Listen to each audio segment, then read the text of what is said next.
All right, welcome back to our third lifting clinic for the spring 2022 semester.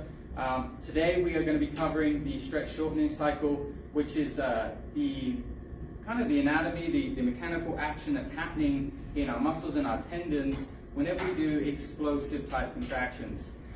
It's how we become more powerful. It's what's used in plyometric training to create quickness and force and powerful contraction, and basically detailing how that actually happens, kind of the mechanisms of action, and some demonstrations with my intern Frankie. So Frankie, come introduce yourself. I think people know who you are by now. Kind of like Andy said, I'm the intern here at the Performance Suite, and I'm a senior at WCU, majoring in exercise science.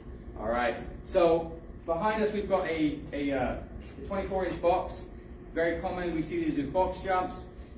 And so what's happening with a box jump, and maybe things that you're not already aware of in the process of doing a jump, the counter movement that we do prior to actually create a stretch in the muscle, which allows for greater force production when it does contract. So I'm going to start here, Frankie. If you go ahead and just do a normal box jump, and we're going to just kind of explain what's happening as you do it. Do a couple for us, stepping back down. What you're going to notice is when he's about to do that jump, he doesn't just squat down, pause, and jump up. He is pre-stretching the muscle. So he is first off increasing flexion at the knee, at the ankle, at the hip. Because of that flexion, that decreased angle, we can then extend and increase the angle at a greater rate. Okay, we've got more range of motion to actually achieve when we do that explosive movement. Now, if I was asked you to do a squat jump, okay, so this is a little different, not a box jump, a squat jump. So I want you to squat down and hold for 5 to 10 seconds and just basically taking away this elastic potential in the muscle. Now jump. Okay, how was that? A lot harder. A lot harder, right? So what happens is if we are to stay down and stay in this stretched position for too long, we actually decrease the potential of the muscle to contract. And so that's what I'm going to explain next, is what's actually happening. So we have two main things that are occurring in plyometric movements like we've just shown. Okay, first off, we've got this mechanical action. Okay, we've got this elastic potential of our muscles, but more so our tendons. Okay, when we increase the flexion, so the length as it flexes, the muscle has to, for example, the knee, when we squat down, we create knee flexion. Our quad tendon is being stretched over the knee, which has increased its range of motion, so there's a stretch happening. Now, just like an elastic band, when you stretch a soft tissue like a muscle, there is a want to get back to that normal homeostatic position, this normal rate of tension and length. And so it wants to go back there. So just by flexing, you have this potential to go back to the straight position like an elastic band. When you pull it, it wants to go back, and if you let go and let it happen, it will return. Now, there's some caveats to that. You know, if you do go too far or have too much force produced, just like with a band, if you pull it too far, you will deform it. Okay, you will strain it. You may even tear it. So there is going too much, and training allows you to be more resilient to the force that you can put to it to then have that elastic potential come back. Now, as I mentioned, tendons have a greater elastic potential. Okay, they are stronger in terms of elastic potential than muscles. Muscles have voluntary contraction where we can elicit that response. Tendons you can't contract. Okay, they are just a soft tissue that is collagen formation, that is a little elastic, and it wants to return to that position. Okay, so that's the first thing. We can increase range of motion at a joint and have elastic potential. So having this stretch and wanting to come back to that original position, and we utilize it with a nice stretch contraction. If we were to pause though, we lose the ability to actually take advantage of this stretch. Okay, same thing, if you hold a band for a really long time, it's going to deform and get used to that position and not have the want to return as much as it would do. Okay, the other side of this, and more of the physiological processes that are happening, is the two main proprioceptors, okay? You've got your muscle spindles. Now muscle spindles are in the muscle fibers themselves, and they wrap around and they detect stretch in the muscle. Okay, this is a safety mechanism that the muscles have. So when a stretch happens, it wants to contract against that stretch. It says, oh wow, we may stretch too far, we may tear, we may get injured. Let's inhibit that and contract against it.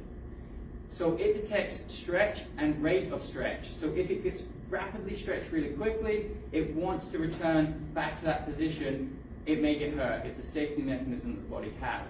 Okay? Normally when you have a contraction, voluntary contraction, the brain processes that, it sends a signal through the spinal cord, motor units release, acetylcholine to the muscle motor units, you got calcium release, myofibrils contract. There's a whole process. With the stretch reflex, when the muscle spindles detect a rapid change of length, they actually don't have to go all the way to the brain, get a voluntary contraction, come back and create that movement. They just go straight to the spinal cord and say, this is a reflex. We're going, so it's a lot shorter process and we contract against it. Okay, so it's a lot quicker, and again, we can utilize that in training. Okay, so it's rapid stretch results in a contraction. Now, again, there's a caveat to it, there's a second side to it. There are things known as Golgi tendon organs, GTOs commonly referred to. They are in the tendons, okay? So we talk about muscle, we've also got tendons. The tendons, the GTOs are looking for tension, okay? They detect the amount of tension being put on them, and they actually have an inhibitory process on the muscle contraction. If you put too much force and too much tension into a tendon, it will downregulate the muscle contraction ability. Okay, so if you load too much with too much weight or too much force, you actually have inhibitory processes that will stop the muscle being able to contract. So we've got to know that. We want to apply force to a rapid rate to have muscle spindle activation, but we don't want too much force being produced against the tendon, or you will downregulate. And this becomes resilience and strength of the muscle and the tendon.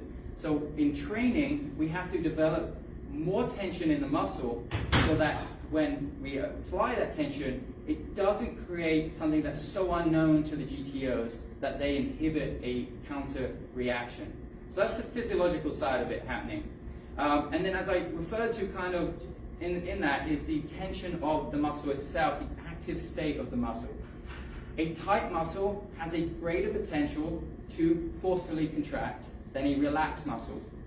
So if you're very flexible, if you have a great range of motion, you're never going to be very powerful, okay? If you look at all the best jumpers, all right, they're going to have really tight hamstrings, tight calves, even tight glutes, because they want to have that tension so that when they can force against that muscle in its ability to stretch, if they put enough force in there, they can make it stretch, but it wants to get back to that original position. So the tighter and the more tension you have in a muscle, the greater it can actually utilize the stretch shortening cycle and create powerful movement in the opposite direction.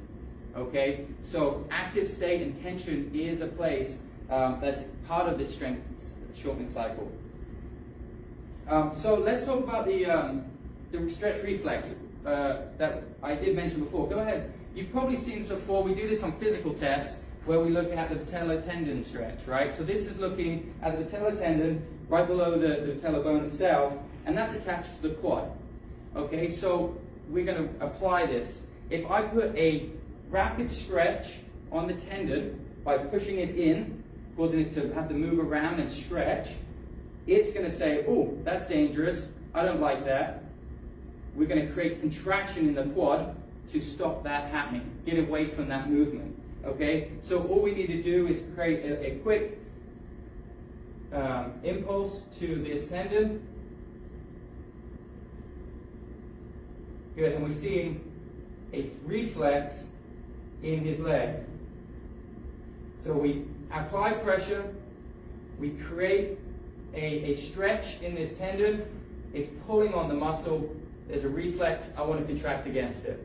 That's what we're doing all the time when we're doing these box jumps, but we're doing it voluntary. We're going to create a stretch by counter movement, and then we can utilize not only our voluntary muscle contraction, but our reflex to basically propel ourselves in the opposite direction.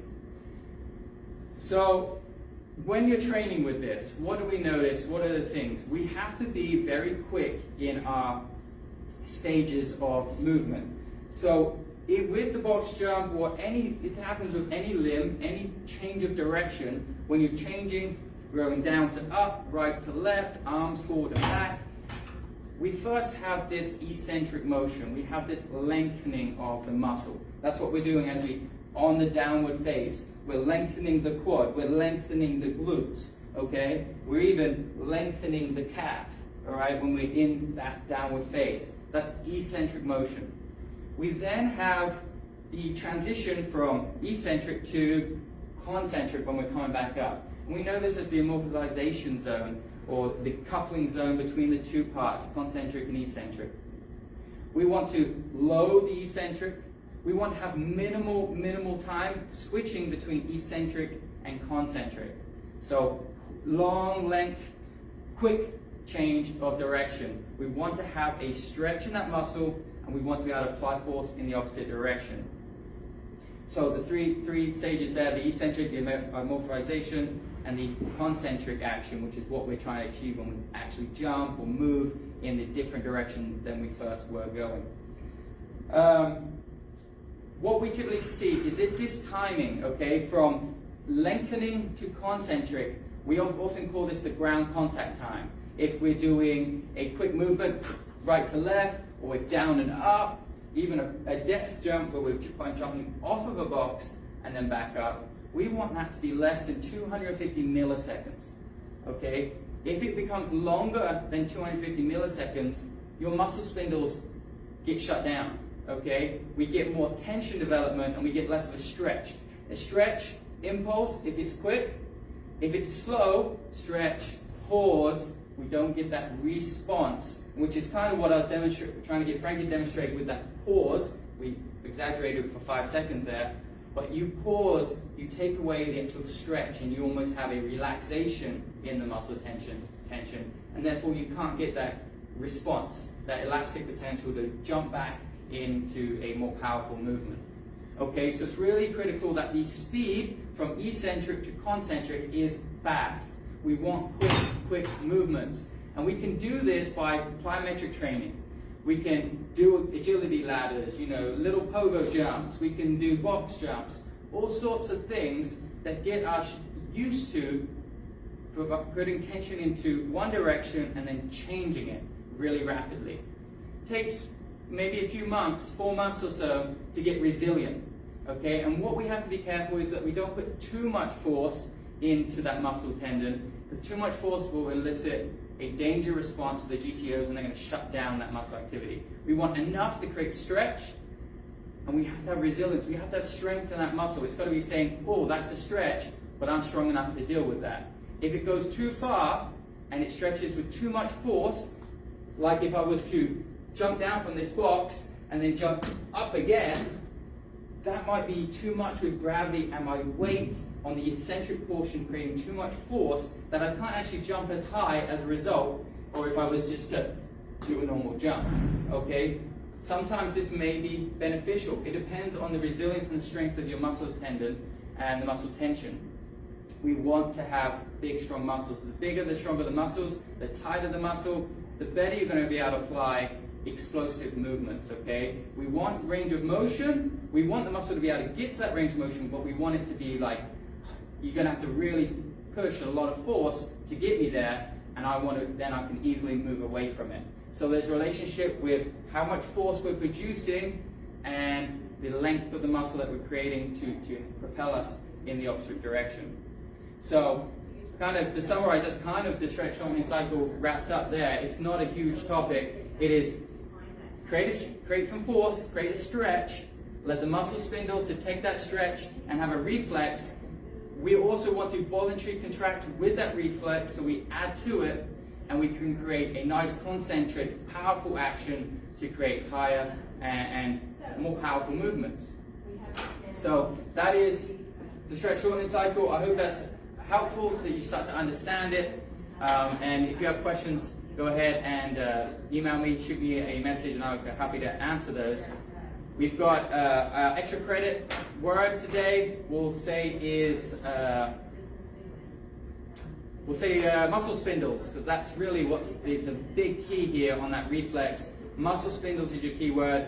Email me, andy.sykes@wishart.edu. We'll get you that 5 points extra credit. And yeah, let me know if you have questions.